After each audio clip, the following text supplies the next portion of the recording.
Good afternoon, everyone.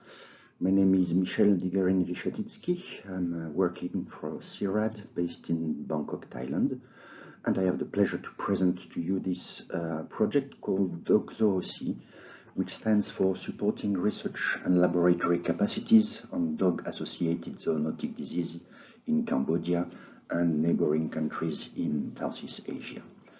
So the project will mainly associate CIRAD and Institut Pasteur of Cambodia for activities in Cambodia.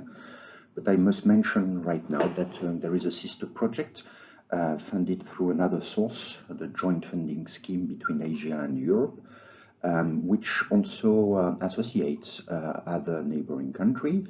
So namely koOHSEA University from Thailand, and also Gajah Mada University in Indonesia. And this project is also associating University of Liège in Belgium. So these two projects will be run hand in hand. And the team will consist from CIRAD, I will be coordinating the project, and with collaboration with the colleagues from based in Phnom Penh, in Madagascar, and in Vietnam. Also, Institut Pasteur of Cambodia, as mentioned, with Soatli as the PI and other collaborators from Phnom Penh.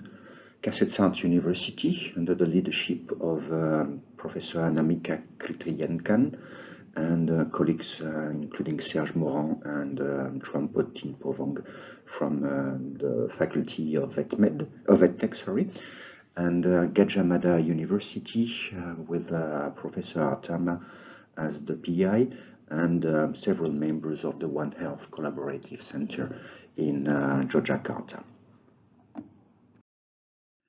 The overall framework of the project is based on three work packages, three ways of looking at differently, we hope, at dog-borne diseases, zoonotic diseases.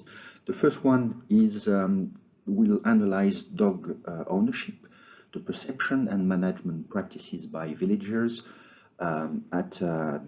regarding dog ecology and the risks that are associated in terms of epidemiology. The second one looks specifically at dog ecology using ecological tools, analyzing the movement of the dogs and population dynamics. And I will give a bit more detail in the next slide about the method that we will be applying to in this work package. Work package 3 is specifically screening for zoonotic diseases, so seroprevalence and other ways of evaluating the prevalence and incidence of specific dog-associated zoonotic diseases.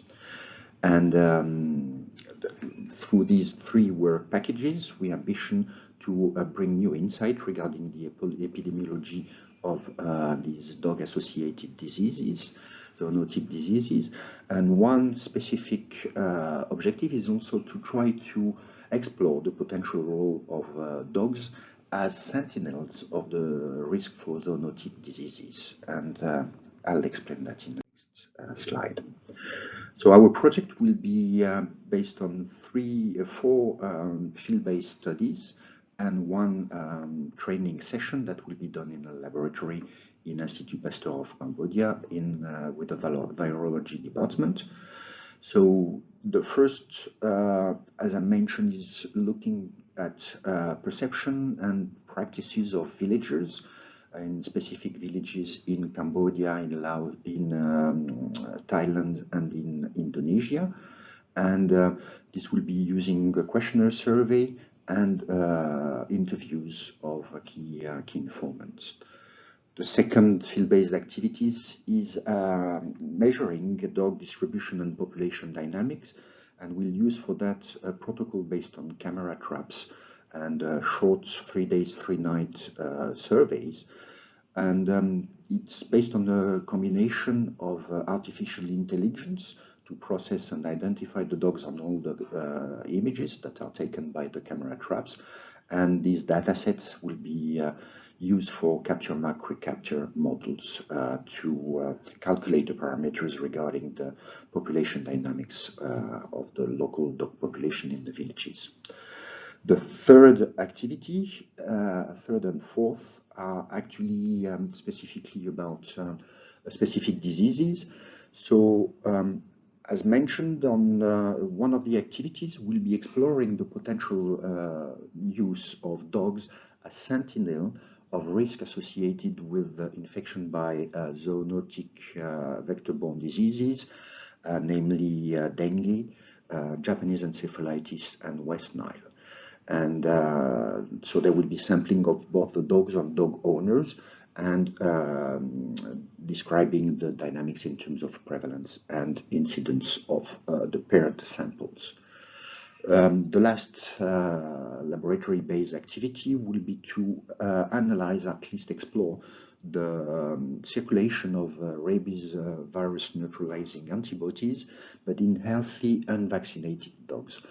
Which would be very important to better monitor, better understand the epidemiology and transmission of rabies, but also improve control and surveillance measure. All these will be also associated with community actions for awareness about dog-associated zoonotic diseases and investigation on dog health in some of the sites that will be selected. And as mentioned, there will be one specific training session at the laboratory in IPC with the virology department to share different techniques about screening arboviruses. That's it for now. I thank you all for your attention, and I look forward to discuss more in details all these fascinating projects that are funded under this scheme.